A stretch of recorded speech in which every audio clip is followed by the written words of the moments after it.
नमस्कार दोस्तों, स्वागत है आपका SSC learning point by Singh sir. आज हम करेंगे 18 नवंबर के शिफ्ट 1 का पेपर। चलिए फिर स्टार्ट करते हैं बिना देरी किए हुए। देखो, ये भुजाएं तुमको दी गई और पूछा गया त्रिभुज के मैदान का क्षेत्रफल कितना होगा। सबको फार्मूला पता होगा, हीरोज फार्मूला, ऐसा नहीं हो सकता किसी को पता ना हो। छोटे से पढ़ते चले आ रहे हो, मजाक तो किए नहीं होगे। तो एस माइनस सी हो गया, अंडर रूट में होता है। यहाँ एस क्या होता है? एस बराबर होता है ए प्लस बी प्लस सी, यानी कि परिमाप का आधा। तो जोड़ दो सभी को, 5 5 10 4 14 की 4 हो गया, हासिल लगा 1 9 8 17 5 22 की 2, हासिल लगा 2 1 3 हो गया। भाग कर दो, ये तो 16 हो गया, ये 2 हो गया, 162। यहाँ क्या हो जाएगा? 162 माइनस 85 और 162 माइनस 85, और इधर हो जाएगा 162 माइनस 54। तो यहाँ देखो कितना बचा, 12 से 5 गया 7 बचा, 16 से 8 गया 15 बचेगा। तो बचेगा कितना? 77। ये 77 हो जाएगा, ये 8 हो गया, 154 था यहाँ पर। क्या कर रहा हूँ मैं अभी? ये हो गया 162। अब यहाँ देखो कहीं ना कहीं 4 से काट सकते हैं ना, 4 चौकू 16 नहीं कटेगा, 2 अट्ठे 16 हो गया, 2 एकम 2 हो गया, हो गया 2। तो इसका स्क्वायर बाहर आएगा तो 9 आ जाएगा, 77 बाहर आ जाएगा, 8 दूनी 16 का 4 बार आ जाएगा।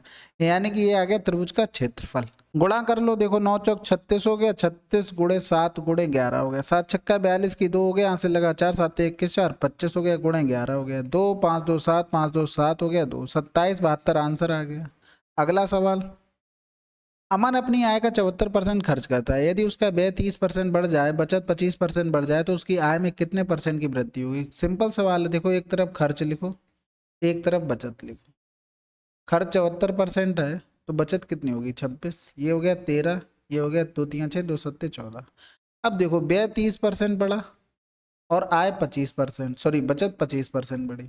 इन दोनों से जो बड़ा होगा ना, वो बीच में जो मीडिएटर आएगा वो आय का होगा। तो यहाँ से एवरेज निकाल लेते हैं। इनका अनुपात 37:13 था, यानी 13 इधर आ जाएगा, 37 इधर आ जाएगा। तो यहाँ देखो 13 और 37 50 हो गया, 50 की वैल्यू 30 और 25 का डिफरेंस 5 हो गया। हम 13 की वैल्यू निकाल लेते हैं। तो 1/10 1.3 आ गया, किसकी? 13 की वैल्यू। तो 30 से 1.3 घटा दो, तो 10 से 3 गया 7 बचा, और यहाँ बचा कितना तुम्हारा? 9 9 से 1 गया 8 बचा, यानी 28.7। अगर हम 37 बराबर निकालते तो 25 में जोड़ना पड़ता। ठीक है, अगला सवाल। 6 संख्याओं A B C D E F का औसत इतना है। यदि पहली संख्या ए बी सी के योग की 2/5 है, पहली संख्या ए बी सी के योग की 2/5 है, ठीक है, और साथ ही डी ई एफ के योग के 3/4 है, और साथ ही डी ई और एफ के योग की 3/4 है, ठीक है। तो बी और सी का मान बताना। देखो, A upon B plus C हो जाएगा कितना? 2/5। A upon D plus E plus F हो जाएगा 3/4। अब ए तो दोनों जगह समान होना चाहिए, नहीं है ना, तो इसमें 2 का गुणा कर दूं और इसमें 3 का गुणा कर दूं, तो ए समान हो गया ना। तो यहाँ से देखो 3 दूनी 6 5 3 15 हो गया, 3 दूनी 6 4 दूनी 8 हो गया।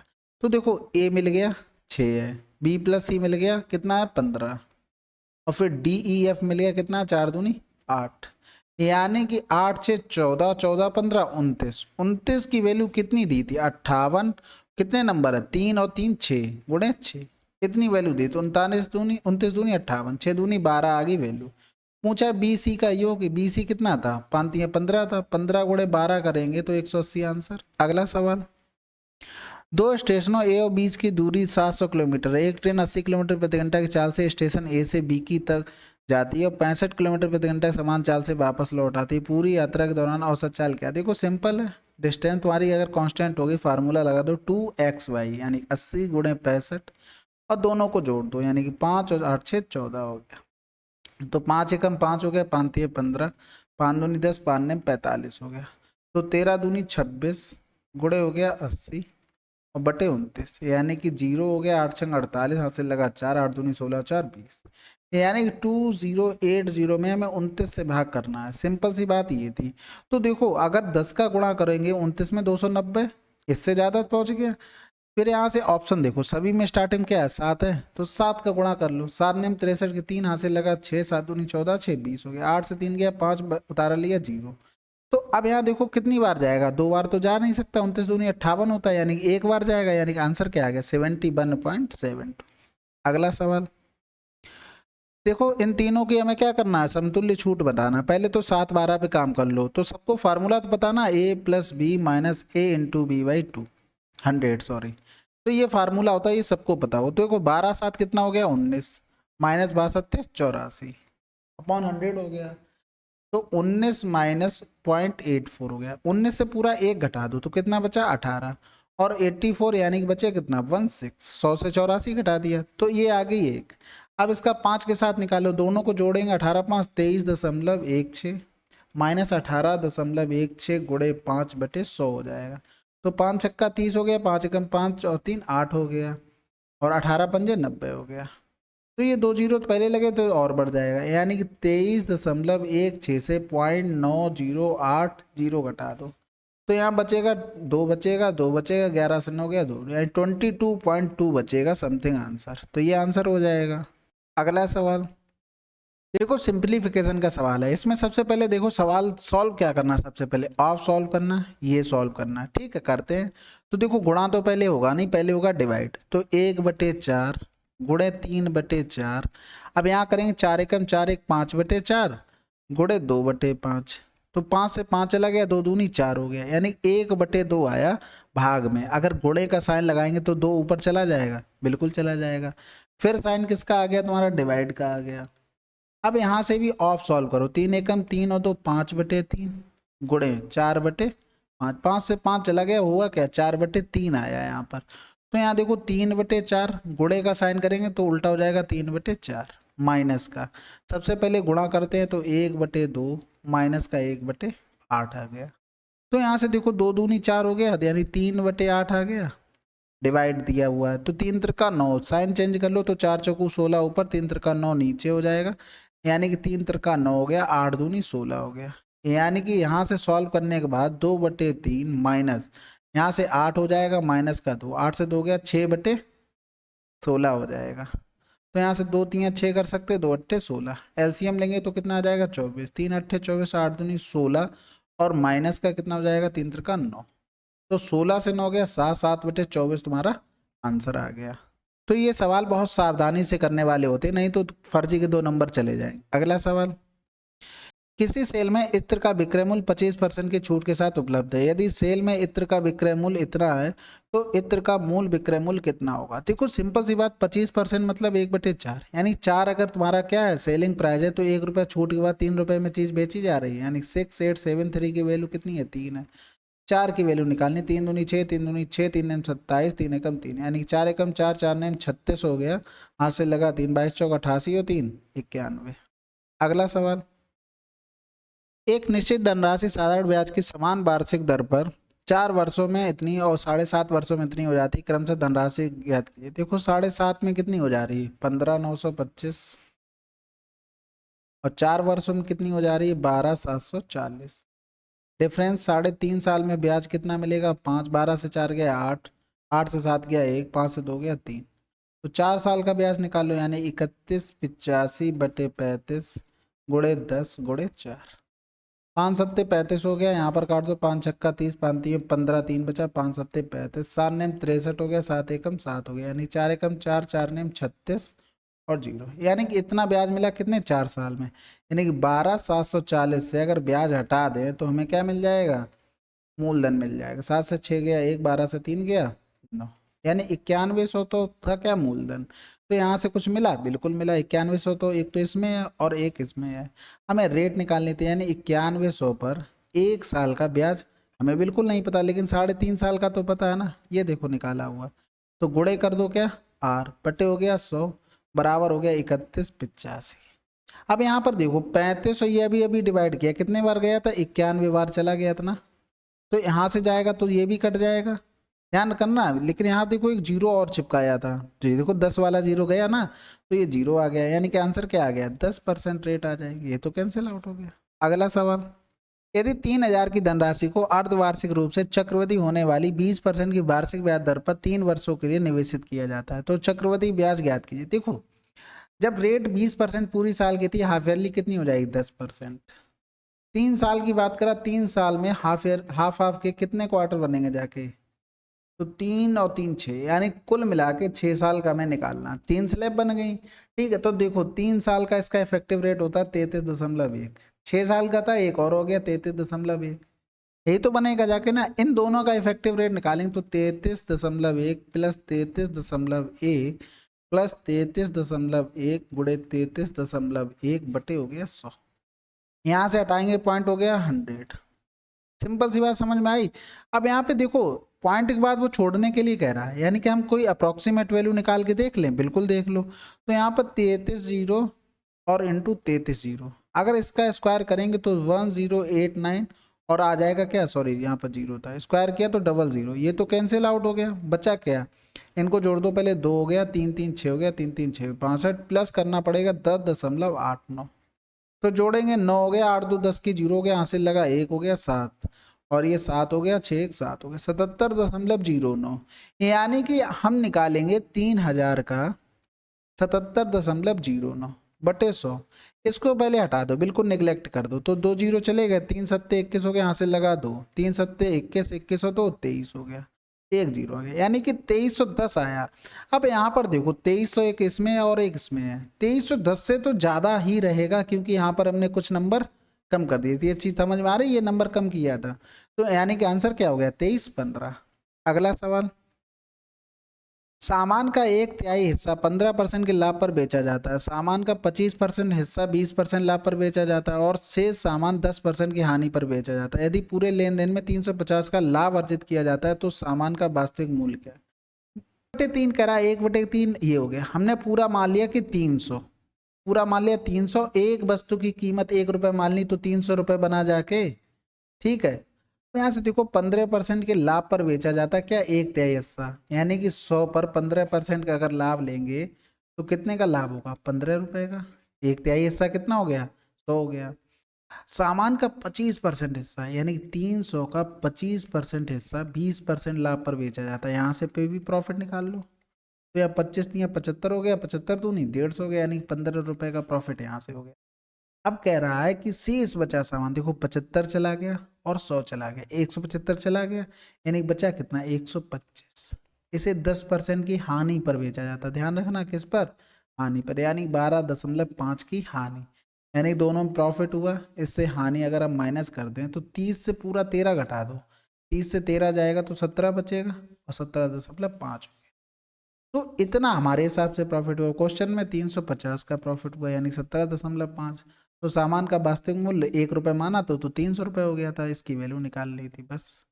तो यहाँ से करेंगे 25 दूनी 50 होता, 25 से कम 25, 5 बचा, 25 दूनी 50 हो गया और 25 सत्ते हो गया, 7 पंजे 35 हो गया, 12 पंजे 60, यानी 6000 आंसर।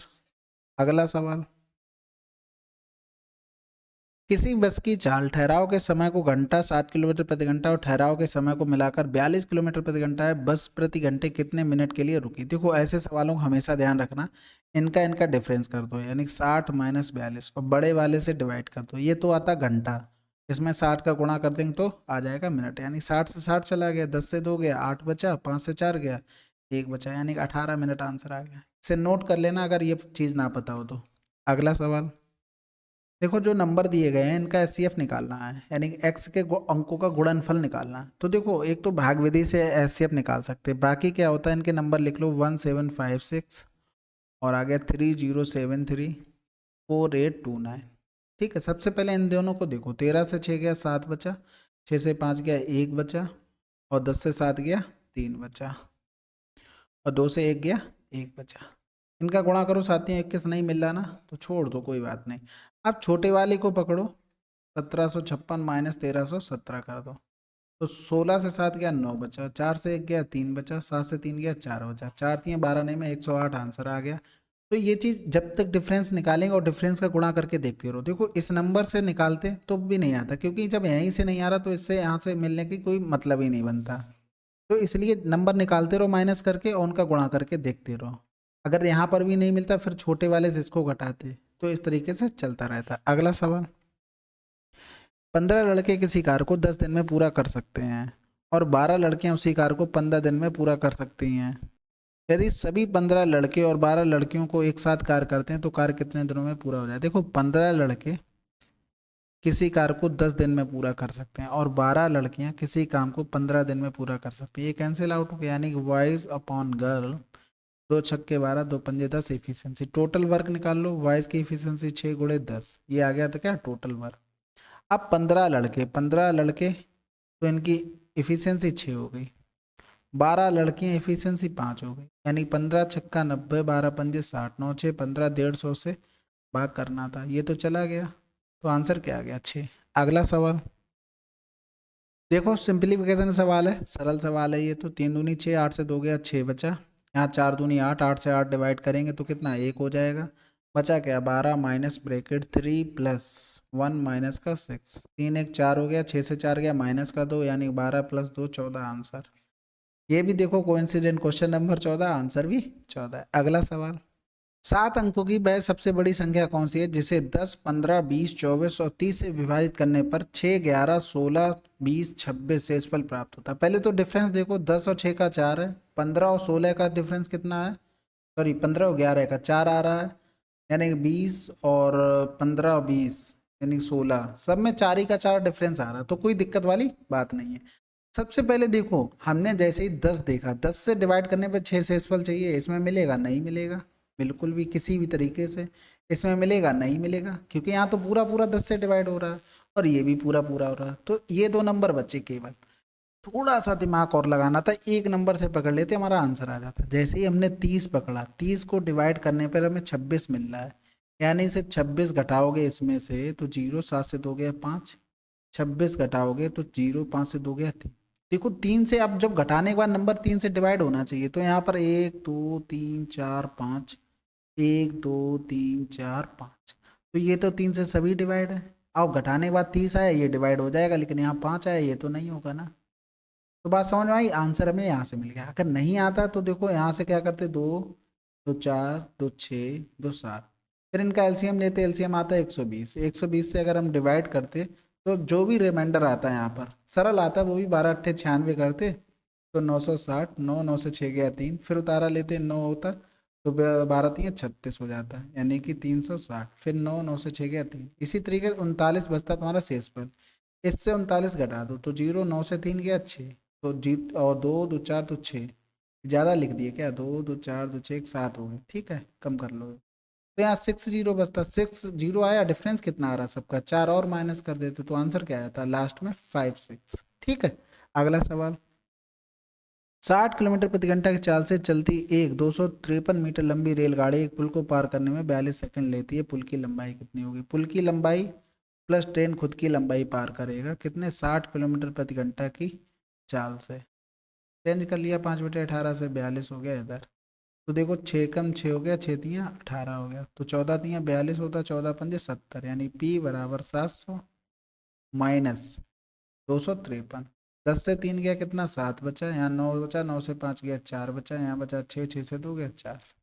अगला सवाल, दो धनात्मक संख्या 7:4 के अनुपात में यदि इनके वर्गों के बीच का अंतर इतना है तो दोनों संख्याओं का योगफल कितना होगा। 7 4 11 होगा, तो 11 का मल्टीपल केवल एक ऑप्शन है, बाकी नहीं पता, तो देखो दोनों का वर्ग हो गया, 49 x² माइनस 4 16 x² की वैल्यू है 297। समझ आ गई, 9 से 6 गया 3, 4 से गया 3, x² बराबर 29, तो 11 3 33 हो गया, 11 दूनी 22, 11 सत्ते हो गया, x बराबर हो गया 3।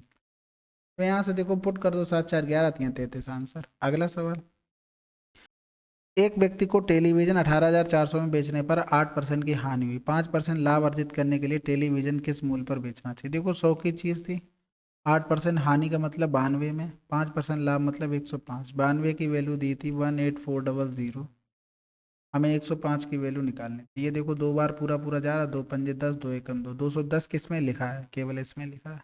अगला सवाल, एक वर्ष पूर्व ए और बी की आयु का अनुपात इतना था, अब 7 वर्ष पश्चात उनकी आयु का अनुपात इतना होगा, बी की वर्तमान आयु कितनी होगी। देखो 1 वर्ष पूर्व कह रहा 4:3, 7 वर्ष पश्चात उनकी आयु का अनुपात 9:7, यानी कि डिफरेंस जो भी आएगा वो बराबर आना चाहिए। तो देखो बराबर है, 5 4 9, 5 4 3 7 हो रहा नहीं है, तो 4 से 3 गया 1 और 9 से 7 गया 2 का गुणा इसमें कर दो, बराबर कर देंगे, 4 दूनी 8 हो गया, 3 दूनी 6 हो गया, 9 और 7 हो गया, डिफरेंस कितना आ रहा है अब 1 का और 1 का, एक बराबर, एक वर्ष पहले एक वर्ष बाद की, इसलिए क्या करेंगे, जोड़ देंगे। तो 8 बराबर कितना हो जाएगा, 64 हो जाएगा। किसकी पूछी गई थी, हमसे बी की पूछी गई, तो 6 बराबर निकालते, 48 हो गया। अब 48 जो आई है वो एक वर्ष पहले का है, यानी 48 में प्लस एक करेंगे 49% की हो गई। अब कह रहा है बी की वर्तमान आयु कितनी होगी, 49 वर्ष होगी। अगला सवाल, एक फल विक्रेता के पास कुछ सेब थे, उसने 40% सेब बेच दिए और अब भी उसके पास 540 सेब बचे हैं। आरंभ में उसके पास कितने सेब थे, बिल्कुल सिंपल, मान लो 100 सेब थे, 40% उसने बेच दिए, बचे कितने, 60। 60 की वैल्यू 540 है, कै गुना हो रहा, 9 गुना हो रहा, 100 का भी 9 गुना कर दो, 900 थे। अगला सवाल, 846 में एक गिटार बेचने पर राखी को 6% की हानि हुई, 8% का लाभ प्राप्त करने के लिए रीमा को गिटार किस मूल्य पर बेचना चाहिए। देखो राखी आ गई और रीमा आ गई, इससे कोई फर्क नहीं पड़ता नाम से। देखो 100 रुपए की चीज थी वो अपनी जगह पर रही, राखी ने जितने में भी किया होगा उसे 6% की हानि हो गई, यानी कि 94 हो गया। उसे 108 का यानी कि 8% प्रॉफिट चाहिए, यानी कि 846/94 हो गया, गुणे 108 की वैल्यू में निकालनी थी। काट दो सिंपल सा, 2 चौकू 8 हो गया, 2 दूनी 4, 2 तियां 6 हो गया, 2 चौकू 8, 2 सत्ते 14 हो गया। बिल्कुल कटेगा, 9 बार ये पूरा पूरा चला जा रहा, 9 सत्ते 63, 9 चौक 36, 36 और 6 42 हो गया, 9 अट्ठे 72, 9 एकम 972 आंसर आ गया। अगला सवाल, 8,000 धनराशि पर 2/8 वर्ष में वार्षिक 16% की ब्याज दर से चक्रवृद्धि होने वाला ब्याज कितना होगा। देखो 2/8 कह रहा है, यानी कि 2 वर्ष के लिए तो रेट उसकी 16% है, 1/8 वर्ष के लिए, यानी कि ये फिर देखो इफेक्टिव रेट ये दी गई है 16% है, यानी कि 1 वर्ष के लिए 16% है, तो 1/8 के लिए यानी कि 12 महीनों के लिए ये होगी, तो 16 बटे कितना हो जाएगा, 12, गुणे हो जाएगा 1/8, यही सब चलेगा ना। 8,000 की धनराशि पर 2/8 वर्ष में वार्षिक 16% की दर से वार्षिक रूप से चक्रवृद्धि ब्याज क्या होगा। देखो ये या तो इसकी इफेक्टिव रेट से निकाल लो, जैसे 2 वर्ष के लिए हम देखेंगे 16% और 16% की रेट होगी, यहाँ से इफेक्टिव रेट निकालेंगे कैसे, A+B और प्लस का AB/100, यानी कि दोनों जगह सेम है, तो 16+16 गुणे 16/100 हो गया। फिर 1/8 के लिए देखेंगे, देखो 1 वर्ष के लिए कितनी आ रही, 16%, 1/8 वर्ष के लिए कितनी होगी, 2%, यानी कि जो भी यहाँ से निकल के आएगा 32.16 256, 2.6 प्लस का कर दो 2.56, यानी 34.56। फिर इसी का निकालेंगे 2% के साथ, यानी 34.56 प्लस का 2 प्लस का 34.56 गुणे 2/100, यहाँ से जो भी निकल के आएगा 8,000 का उतना परसेंट निकाल देंगे, आंसर आ जाएगा। ठीक है, बाकी इफेक्टिव रेट से अगर निकालना चाहो, सॉरी ट्री मेथड से, तो देखो 8,000 हो रहा है, पहली वर्ष के लिए 16% रेट रहेगी, तो 16 8 128 हो गया, 1280, 1280 आ गया।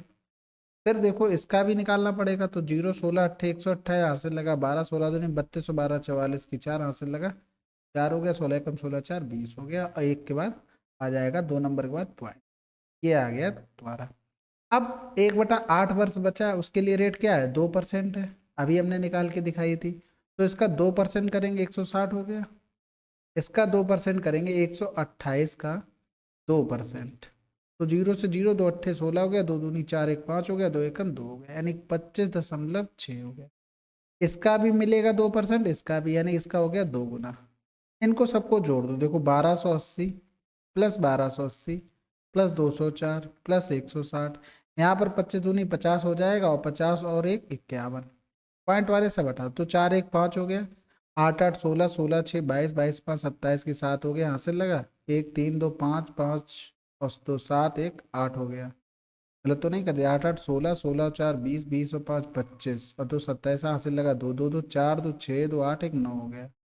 ठीक है, और यहाँ पर 1 और 2, यानी 2975 के समथिंग आंसर आएगा। आंसर क्या था, 2980।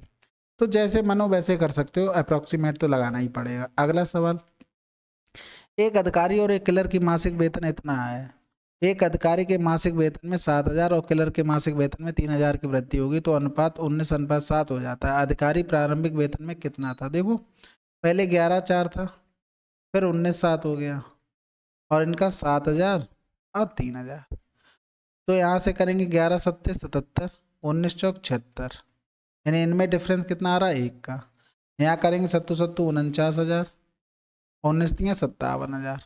इनमें डिफरेंस कितना आ रहा है? 8,000 का डिफरेंस आ रहा है। यानी एक की वैल्यू दी थी कितनी? 8,000 दी थी। पूछा क्या गया हमसे? अधिकारी का प्रारंभिक वेतन क्या होता है, यानी 11 की वैल्यू पूछी गई, 11 अट्ठे 88,000 हो गया। अगला सवाल, इसको देखो नोट डाउन करके लिख लेना, ठीक है। ये सवाल ऐसे ही लगते हैं और जल्दी सॉल्व हो जाते हैं। यदि एक घन का आयतन इतना है क्यूबिक सेंटीमीटर, बिकट की लंबाई क्या होती है? देखो घन के बिकट की लंबाई √3 है। ऑप्शन में कहीं √3 दिख रहा है? नहीं दिख रहा है, यानी कि कहीं ना कहीं भुजा आएगी तो वो √3 के मल्टीपल में होगी, ये ध्यान रखना। आयतन दिया तो ए क्यू की वैल्यू 192√3 दिया था। हमें चाहिए क्या? √3। ये तो दिमाग में बसा ही रखना भैया। तो 3 3 छक 18, 3 चौकू 12 √3, यानी ए क्यू बराबर हम लिख सकते हैं 64 गुणे √3 का होल क्यूब, लिख सकते हैं ना। तो दोनों तरफ ले लो रूट, ठीक है। क्यूब रूट लिया, सॉरी क्यूब रूट लिया, तो ये ए बराबर कितना आ जाएगा? 4, और यहाँ से बाहर निकलेगा क्या? √3। तो आंसर आ जाएगा हमारा √3 गुणे 4√3, आंसर 12 सेंटीमीटर। अगला सवाल, ए किसी कार्य को 10 दिनों में पूरा कर सकता है, बी उसी कार्य को 15 दिनों में पूरा कर सकता है। यदि वे 5 दिन एक साथ मिलकर उस कार्य को करते हैं तो कार्य का कितना भाग शेष बचेगा? देखो ए कर रहा है 10 दिन में, बी कर रहा था 15 दिन में, ठीक है।